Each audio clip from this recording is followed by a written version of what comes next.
Sebetulnya penundaan pengangkatan CASN ini apakah merupakan hasil keputusan rapat antara Komisi 2 dengan Kemenpan RB?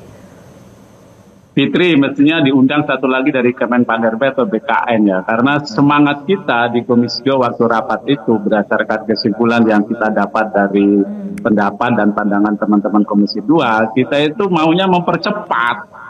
Ya, mempercepat penataan dan penyelesaian, dan waktu yang kita berikan itu adalah waktu untuk batas akhir penataan dan penyelesaian tersebut, bukan waktu dimulainya gitu. Ini kelihatannya ada perbedaan pemahaman yang mengimplementasikan hasil rapat tersebut. Demikian, Fitri.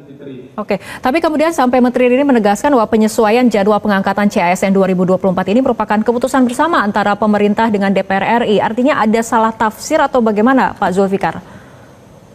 Ya, keputusan bersamanya sebenarnya kan kalau kita ikuti proses rapat itu adalah mempercepat penataan dan penyelesaian. Dan sekali lagi waktu yang kita berikan itu adalah batas akhir penataan dan penyelesaian itu, bukan dimulainya, termasuk dimulainya pengangkatan. Kalau kita sih maunya, kalau memang tahapan itu sudah selesai yang CPNS maupun CP3K tahap 1 yang saat ini sudah pengisian daftar individu dan pengusulan NIP, ya udah di SK-kan saja.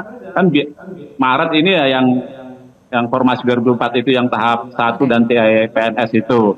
Mestinya kan April atau Mei sudah keluar tuh pengangkatannya. Lalu yang tahap 1 juga kalau memang harus Juli ya Juli keluar, begitu, Fitri. Tidak diserentakkan CPNS itu 1 Oktober 2025 dan CP3K 1 Maret 2026. Ya berangsur-angsur saja begitu. Oke. Baik, Pak Agus, apabila kita lihat ini nampaknya ada perbedaan pandangan antara dari Menpan RB dengan Komisi 2 DPR sendiri. Ini menurut Anda seperti apa? Karena kan sebetulnya para CASN ini sudah terlanjur kemudian gelisah, resah mendengar kemudian adanya informasi mengenai penundaan pengangkatan. Ya, bagus Pak Zul. Saya senang kalau ada perbedaan. Kalau nggak ada perbedaan ngikut ngekor aja terus, kita masyarakat tidak suka, Pak. Jadi perbedaan itu bagus dan itu harus diteruskan.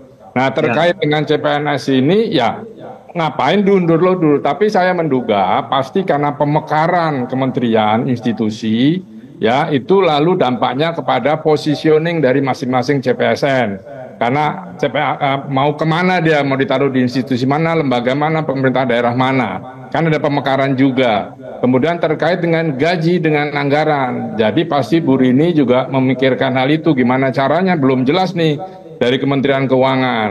Kan pengalaman saya menyatukan 2 kementerian 10 tahun yang lalu, itu perlu waktu 1 sampai 2 tahun baru beres.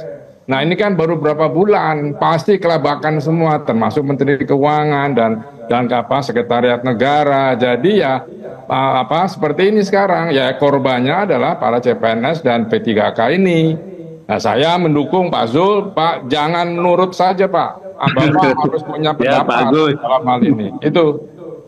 Oke, Pak Zulfikar, nah ini mengenai respon dari masyarakat sendiri, kan ini banyak kemudian mendapat aksi penolakan di media sosial, kemudian sudah viral, kemudian ada juga yang membuat petisi online, ada kemudian yang mengeluh karena sudah resign dari tempat kerja tapi kemudian tidak mendapat kepastian seperti itu. Nah ini bagaimana DPR sebagai kemudian Dewan Perwakilan Rakyat ini kemudian mengakomodir aspirasi-aspirasi CASN yang saat ini sedang gelisah, Pak Zulfikar? Sebenarnya kegelisahan itu sudah kita tangkap pada saat rapat, sehingga waktu itu semangat kita adalah mempercepat. Nah, dengan seperti ini keputusan dari PAN RB dan BKN, maka sekali lagi kita minta agar ada perubahan kebijakan, tidak harus serentak pengangkatan itu ya. Kalau memang tahapannya sudah tuntas, yang CPNS dan CP3K tahap 1 ya sudah selesaikan, segera angkat, keluarkan SK-nya. Gitu. Kalau yang tahap 2 juga nanti Juli, ya Juli selesaikan. Saya kira begitu, Fitri. Dan menurut saya ini bukan soal anggaran ya, karena kalau kita kaitkan dengan efisiensi, ini kan bagian dari belanja pegawai. Nah, belanja pegawai itu tidak termasuk yang di efisiensi. Lalu ini kan juga sudah kebijakan periode lalu, dan pengadaan formasi 2004 itu sudah diketahui pemerintah sebelumnya dan setelahnya juga tahu. Nah, tentu anggaran sudah disiapkan. Nah, mungkin ya kalau saya sih membaca lebih kepada tadi yang dibilang oleh Pak Agus ya, kira-kira perlu ada penataan formasi dengan adanya pemekaran di kementerian dan di lembaga. Kira-kira itu, Bu Fitri. Oke, Pak Agus, artinya ketika kemudian DPR memiliki pandangan yang berbeda dengan Kemenpan RB, apakah kemudian masih ada peluang bahwa pengangkatan CPNS ini sesuai tadi dikatakan oleh dari Komisi 2 dipercepat seperti itu jika memang sudah tidak usah kemudian serentak dilakukan pada bulan Oktober 2025 untuk CASN? Ya tentu bisa saja ya, karena kalau itu betul saya tidak melihat belum melihat notulenya. Ini barusan ada yang kirim ke saya, nanti saya baca dulu. Nah ya maksud saya bisa saja itu dilakukan. Karena memang beberapa daerah kalau saya lihat ya Pak Zul, itu ada pemerintah daerah yang sudah melakukan rekrutmen nih. Nah ini juga berbahaya dan ini bagaimana tanggung jawab Kemendagri ini ya untuk ini. Apakah betul serentak ternyata sudah ada yang bocor nih, data masuk ke saya nih. Kementerian beberapa daerah sudah merekrut gitu ya. Nah, hal-hal semacam gini tolonglah jangan informasi seperti ini harus baik. Nah, saya mempertanyakan peran PCO ini, Presidential Communication Office ini kok tidak ikut memberikan pengumuman. Harusnya kan kesepakatan dengan DPR itu bisa disampaikan kepada publik supaya menenangkan semua bahwa sudah ada kesepakatan yang ternyata tidak sepakat itu tadi.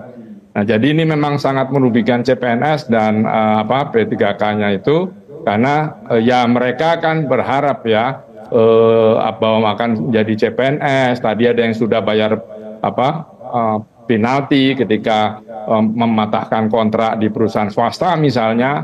Nah, ini juga perlu diperhatikan. Ini harus ada emergency exit-nya supaya masyarakat tidak terlalu dipojokkan. Kita ini semua sudah dipojokkan terus oleh pemerintah gitu ya. Jadi mohon bisa dipikirkan, Pak Zul bisa panggil lagi kemungkinan Bu Rini untuk coba membahas tadi, mengembalikan apa yang sekarang ini bertebaran di publik.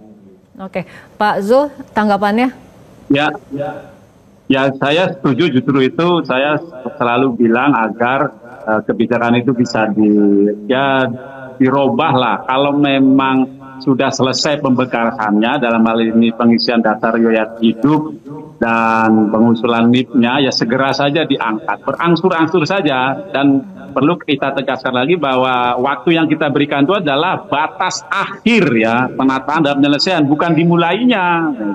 Dan sekali lagi kalau soal anggaran menurut saya adalah pemerintah ini. Apalagi ini kan untuk yang akan membantu Presiden, membantu Menteri bekerja ya. ASN ini kan baik PNS maupun P3K sebagai pelaksana kebijakan publik dan pelayan masyarakat. Nah, kalau kita pun tidak bisa memastikan nasib mereka, nah bagaimana nasib yang akan dilayani dan yang akan mendapatkan dampak dari pelaksanaan kebijakan itu. Mudah-mudahan dengan kita hadir di Metro TV, diundang di Metro TV ini dan semakin banyaknya yang menyampaikan aspirasi dengan berbagai bentuk, pemerintah bisa merubah kebijakan serentak pengangkatan itu. Kalau memang bisa berangsur-angsur, ya lakukan berangsur-angsur saja sesuai dengan proses yang sudah dikerjakan oleh teman-teman CPNS dan CP3K.